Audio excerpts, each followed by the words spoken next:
Hey everybody, welcome back to my channel. Make sure to hit that subscribe button and give this video a thumbs up, and let's dive in right into today's video. So I'm going to be talking about the conspiracy theories surrounding and also the case of the Jamison family that had disappeared from San Boyas Mountains in Oklahoma, and that this case started on October 8th of 2009 when Bobby Jamison, 44, his wife Charlene, and who was 40 at the time, and their 6-year-old daughter Madison, and their dog Macy, and they had loaded it up to their pickup truck to head it to the Oklahoma San Boyas Mountains, and that's when they vanished, and they were never seen alive again by anybody, and that 4 years later, in November of 2013, their bodies were discovered, and there is questions were they murdered, lost in the woods, was it a suicide murder, or were they taken up by drug dealers? And that the police said they weren't able to completely rule out anything, and that the medical examiner ruled their cause of death as inconclusive, and we'll get into that, and that the case has become one of the U.S.'s most bizarre mysteries ever, and that some info about the Jamison family is that they lived in Uford, Oklahoma. I'm sorry if I'm saying that wrong. And that the family did travel about 30 minutes to an area called Red Oak in San Boyas Mountains Range, and because both Bobby and his wife Charlene were thinking about buying about approximately 40 acres of plot land, and that they were gonna they're thinking about possibly living in a storage shed that they already own on the land, kind of convert it to a single home kind of thing without 2 floors or a patio, kind of make it like a bunker kind of thing. And that Bobby and Sherry did visit an associate of the landowner, and when the meeting was done, the family did pack up and went for a short walk for about 15 minutes, taking their GPS unit. I found a little quiet spot on the hillside, and after they returned to the vehicle, they drove a little bit further and then they would leave their truck locked in the middle of a dirt road and disappear. And that a little info about the San Boyas Mountains is that it's a small mountain range in southeastern Oklahoma and part of the larger Ouachita Mountains, and it's the frontal belt,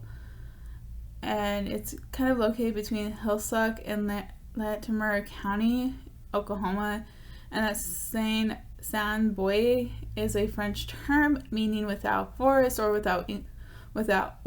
wood in English, and that Sherry's son from a previous relationship, Colton, saw her 2 weeks prior to the family disappearance, and that she had made no mention or anything to her son about the plans to move to that area. And that some stuff about Bobby was that in 2003 he was involved in a car accident that left him with chronic back pain, and that Charlene did suffer from bipolar disorder and that had been prescribed medication for it, but since her condition was poorly controlled, she often had severe depression, severe bouts of it, and that the marriage was said to be in a bad state, but Bobby and Charlene did keep it to themselves. That Bobby and Charlene did speak to a local pastor about their beliefs that their home, just as before they were deciding to move, was invaded by dark spirits, and that the exorcism might be needed, because they were saying this due to the fact that their daughter Madison was talking to an imaginary friend named Emily, and that Charlene believed that Emily wasn't actually a malevolent entity, and that at one point Bobby asked the pastor if he knew anywhere he could purchase special bullets to shoot a harmful handful of spirits whom he said they were living on the roof of the family's house. And Bobby was also planning on trying to exorcise the spirits in his home with the help of a copy of the Satanic Bible that he had purchased. And that a friend of Charlene's told the police that she sometimes conducted seances with Charlene, even though Charlene took them much more seriously than her friend did. And that Charlene also had writing graffiti on the storage unit container about her black cats being poisoned, as she believes that someone in the neighborhood had killed her cats, and that witches did not like it when cats are killed. They're like personal cats. And that both friends and family agreed that the Jamisons, that their home was haunted, and that they did share a few experiences that they had were odd inside the house, like one of Charlene's best friend, Nikki, had said, but in all seriousness, the house was haunted. I don't want to sound crazy, but whenever I was there as a horrible presence, I would leave feeling so down and depressed, which is possibly like possession. And then in July of 2009, this is at least like 3 months before their disappearance, that Charlene's ex-husband from her first marriage took custody of their son Colton, and in September, Charlene was hospitalized following a failed suicide attempt, and that during the custody hearing, Colton, who was 12 at the time, said he would prefer to live with his dad, and he gave a statement about his mother, claiming that she had seemed very depressed and often acted strangely. In his books. He's 12, so it's like he understands like mental illness to some parts, but it's hard to know. I was not there. And now we're gonna move on to the search of them, and that during their initial absence, none of the friends or family didn't have any concerns for them, due to the fact that Bobby and Charlene were known to fall off the radar from time to time, and that they had to pull their 6-year-old daughter already out of school. I'm guessing they were planning to homeschool her. And then on Saturday, October 7th of 2009, hunters on the dirt road bikes had noticed the Jamisons' abandoned truck in Lamar County, northwest of Road Oak, Oklahoma, and that they had called the police to report the vehicle, see what's up. Initially, the police assumed that the vehicle had to have been stolen, as the report suggested a truck to only have been there on the roadside for a couple hours. Later that day, the same hunter had called to confirm to the police that he had seen it there, abandoned for a couple of days. And that within about an hour's drive from the Jamisons' home, and I'm not going to say it, the Jamison family was nowhere to be seen, despite a large search of the area with the truck. And that Lamar County Sheriff Israel Bucham had first thought the truck had been stolen, but soon realized something a lot more serious was happening, and that he had placed a large search operation and come the area with approximately over 400 volunteers, horses, mules, ATVs, 16 teams of cadaver dogs, and an unmanned drone. And that they had found nothing, but since this was the fall time, so it's kind of hard with change of season.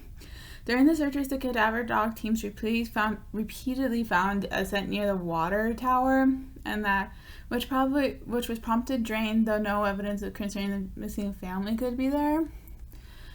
And that the police had searched the truck and found Bobby and Charlene's phones, $32,000 in cash, maps, a GPS, Charlene's phone, and wallets.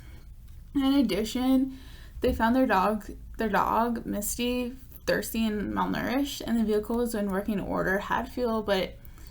and there hadn't been any accidents. And that they found was puzzling was that the $32,000 in cash was under the driver's seat was puzzling, because the family was receiving disability benefits at the time. And were they saying, was it to buy the land itself, the 40 acres of land, or was it something more sinister, like possibly drugs? And that in the truck, the investigators did find 11-page letter from Charlene to Bobby, and they consider it a hate letter, I'm guessing how it was written, because she had listed all the things she strongly disliked about Bobby, including that he was a loner, and that he was a hermit, that he didn't care for their daughter, and that she had wrote that she wanted to divorce him. I mean, she probably did this when she was bipolar, having a manic episode or something. We can never know. And that during their initial investigation, the police found no signs of the struggle either around the vehicle or in the soft ground around the truck, and there was no blood, no broken glass, although rubber trash was skewed around the truck, but you can never know. And then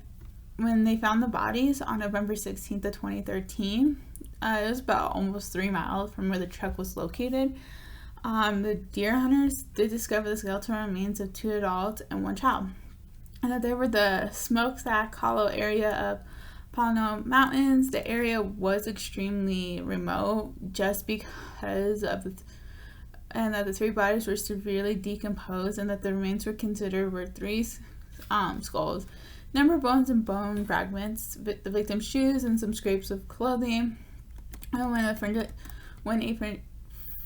forensic test confirmed that 8 months later, so this is like 2014 by then, that the remains of Bobby, Charlene, and Madison Jamison, and that it had taken 4 years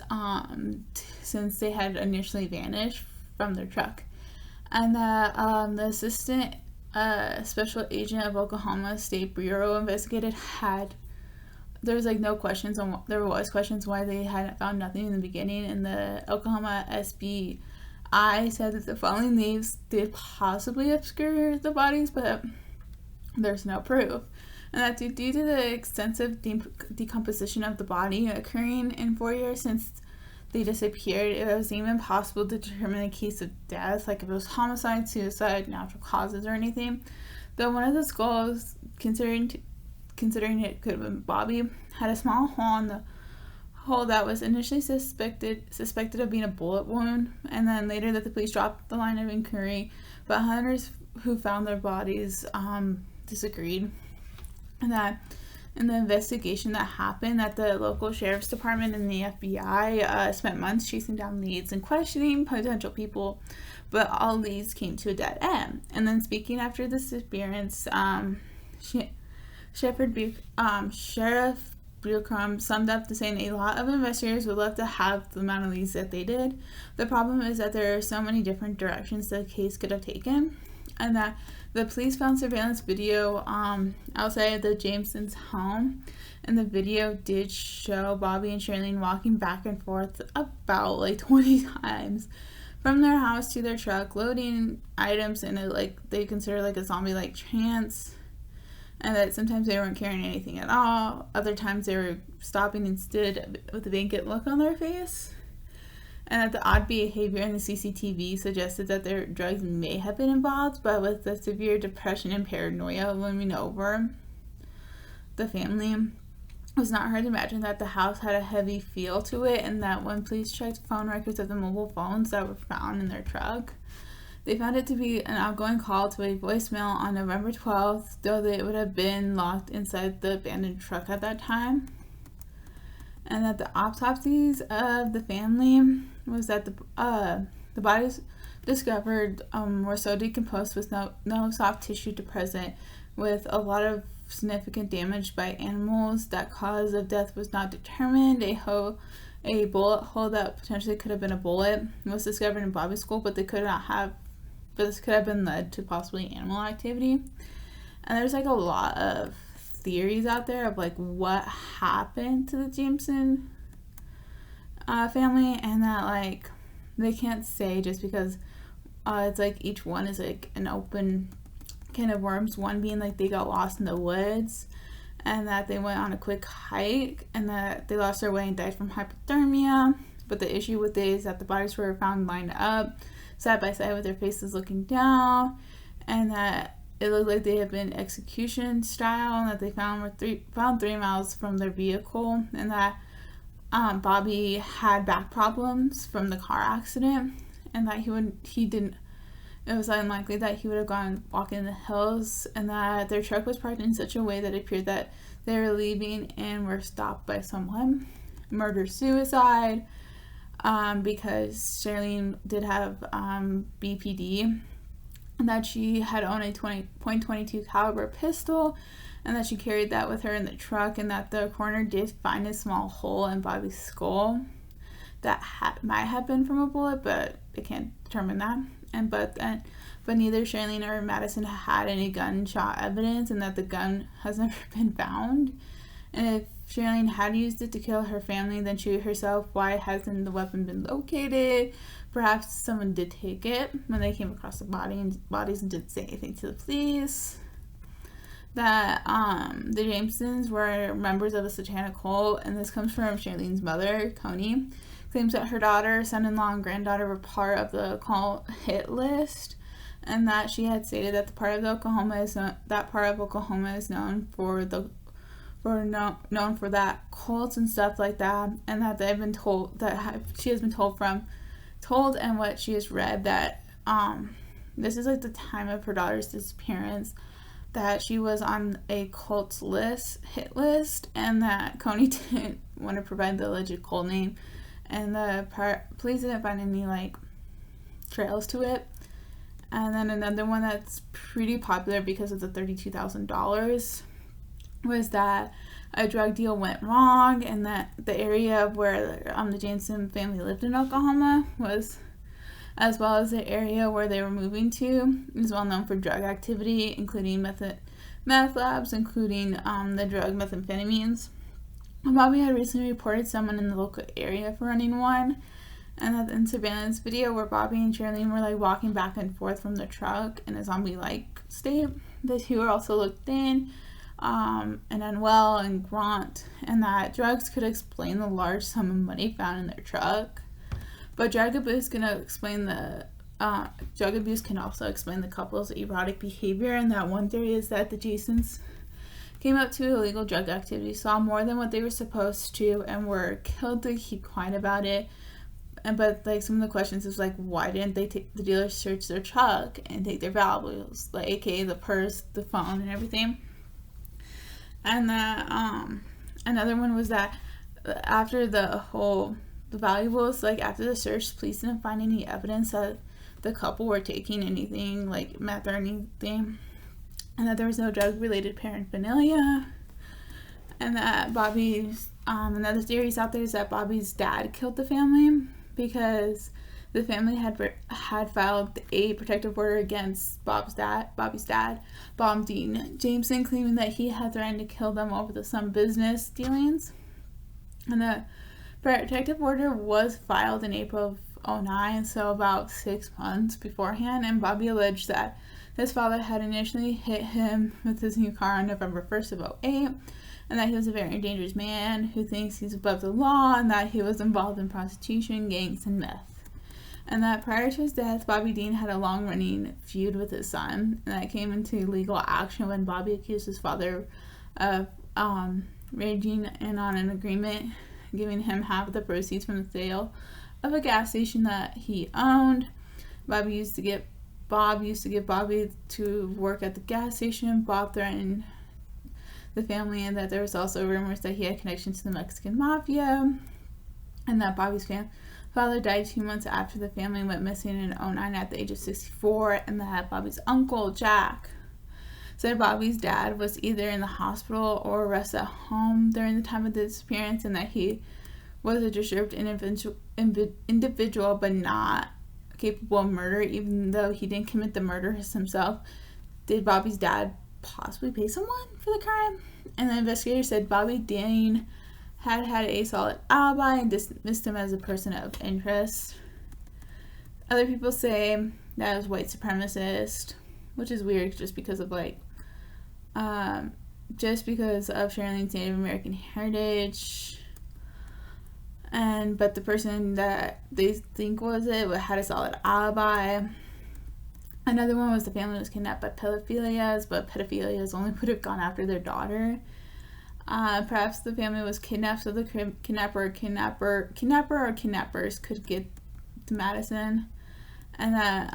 when they examined Bobby's phone from the truck, they found a final picture of Madison taken up in the mountains. Friends and family believed it was not taken by Madison's parents. Due to the fact that Madison is looking away from the camera, she looks unhappy, and she has her arms crossed, and that if Bobby or Shane were behind the camera, she would not look like that. It's debated, and that witchcraft and possession because of the religious stuff that they were dealing with. But honestly, I want to know what your guys' opinions are. Leave a comment down below and make sure to hit that subscribe button. Thank you.